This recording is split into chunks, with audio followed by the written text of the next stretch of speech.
So hello guys, যতটা পরে আমি রেডি।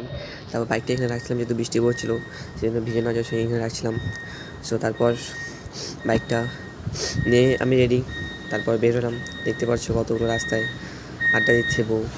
তোমাদের এখানে হয়তো এরকম আড্ডা দেয় বিকাল হলেই, তাই না? সো তারপরে জিনিস দেখা হয়ে গেলো, বলছিল যে একটু সামনে রাখা বাড়ি যাবো, এখন একটু আসলে এখানে দরকার ছিল। সো আমি বললাম ঠিক আছে বসো তাহলে যাই।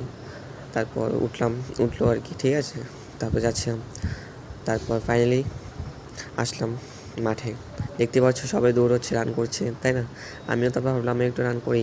তো বাইকটা এখানে রাখছিলাম, বৃষ্টি পড়ছিল সেই জন্য একটু ওইখানে দাঁড়াইছিলাম, যে বৃষ্টি কমার পরে একটু রান করে তারপর প্রায় সন্ধ্যাই হয়ে গিয়েছিলো। দেখো সন্ধ্যা হয়ে গেছিলো, ফোনে তো বোঝা যাচ্ছে না, কিন্তু সন্ধ্যা হয়ে গেছে অনেকটাই প্রায়।